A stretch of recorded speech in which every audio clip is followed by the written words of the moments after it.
During the NASA broadcast on November 19th, dedicated to the interstellar object 3IATLAS, there was a strange tension in the air. It felt as if there was much more hidden behind the calm phrases than in the explanations themselves.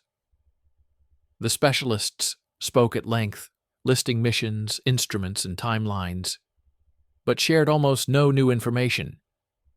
The images shown were distant and dim, and a significant portion of the data, according to them, was still being processed, or hadn't even been downloaded.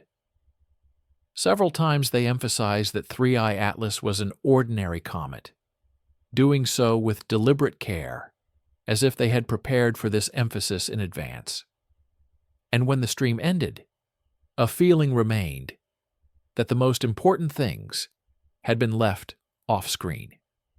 When a body from outside the solar system flies to us, you expect clarity, not such hesitant skirting around the main facts.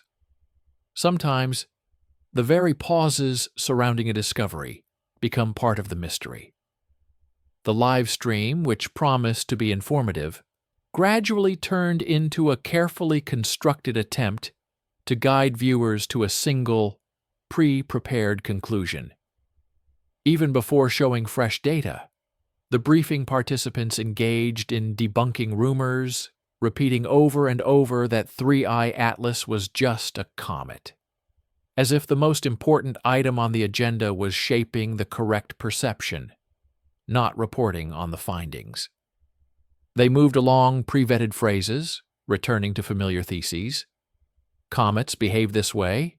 They release dust differently. They fly by and disappear. But they said almost nothing about what lay beyond these safe formulations. About 20 spacecraft observed 3IATLAS at different times and at different wavelengths. However, the audience was shown only a few blurry frames, distant, fuzzy, lacking in detail. They mentioned Hubble, James Webb, Lucy, Psyche, Maven, MRO, and other missions. But every mention was surrounded by caveats.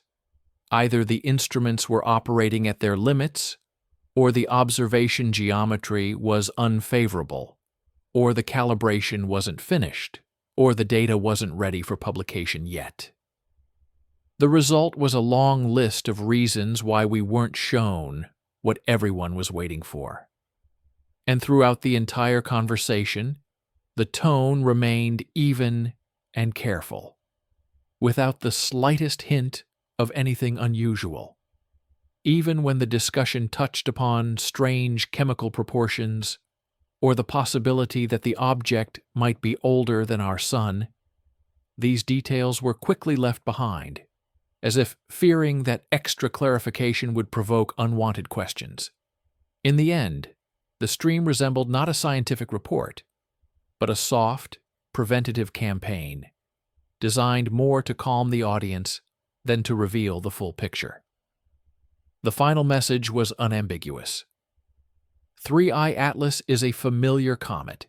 Everything is under control, and the real data will be released later.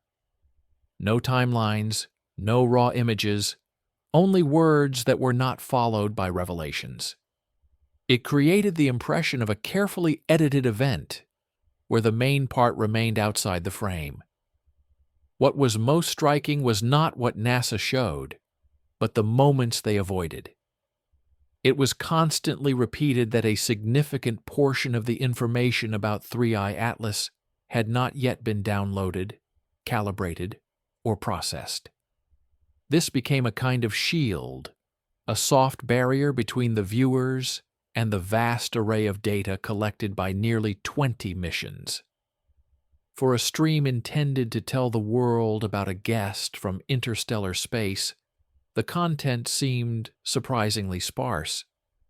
We were told about instruments recording the faint glow of the coma, molecular signatures, hydrogen traces, distant photographs.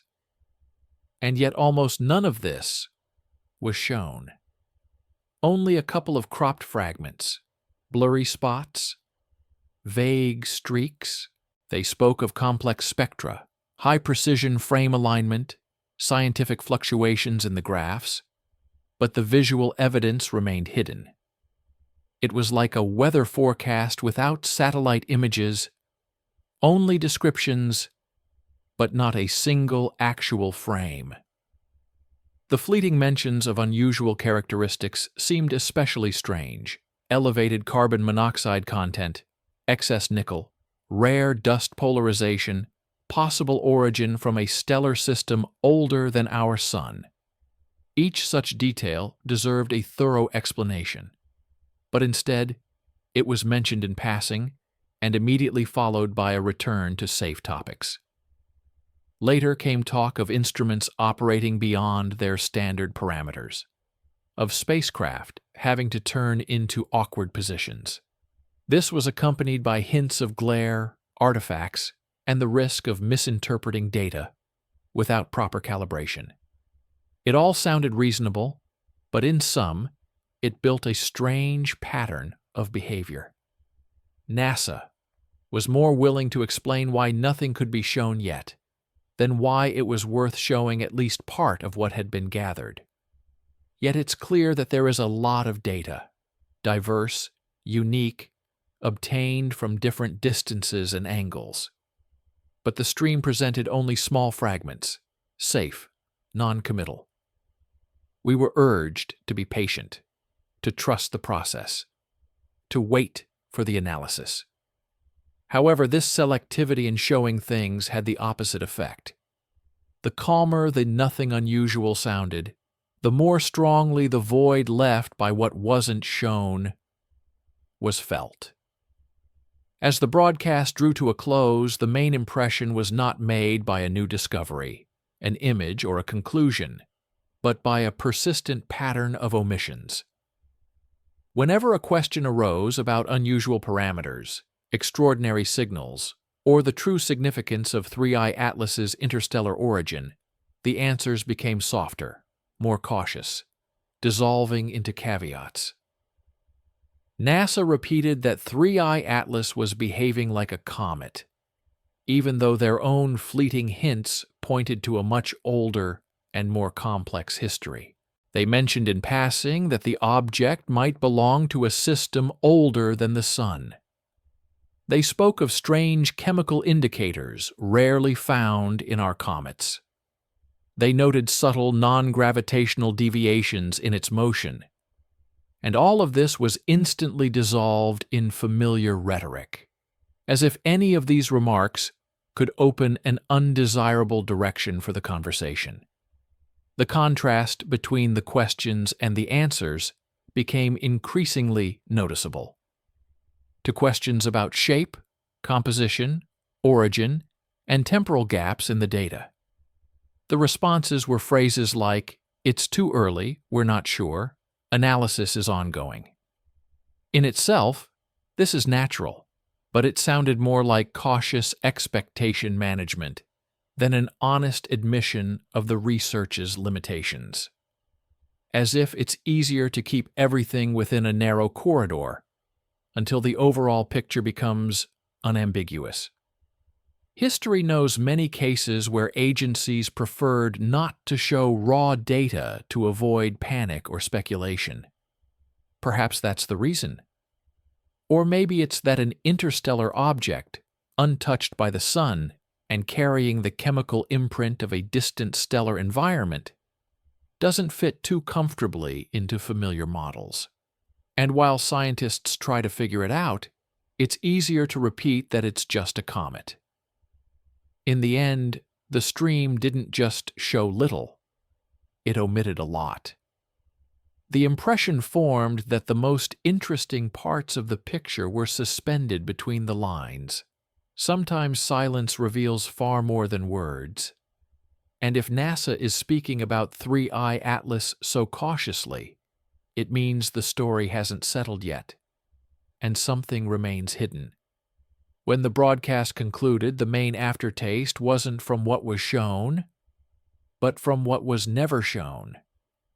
The update on 3IATLAS was delivered in a calm manner, with promises to release the data later. But the most intriguing moments, the strange chemistry, possible ancient origin, unusual behavior, flashed by almost imperceptibly, as if forced. The silence around them carried more weight than any words. Perhaps NASA is genuinely avoiding hasty conclusions. Perhaps they are waiting for the data to form a neat picture. But when a messenger from a space older than our sun flies to us, the silence itself becomes part of the mystery. It suggests that the complete picture is somewhere nearby, but hidden, either due to uncertainty or for other reasons. 3I. Atlas moves on, but the questions remain. And if you also feel the tension between what was said and what was left unsaid, stay close. Here, we talk about those quiet intervals where official versions grow thin and the darkness seems more honest than words. Subscribe if you want to continue searching for these hidden facets. And put a like, so the signal reaches those who also know how to listen to the silence behind the answers.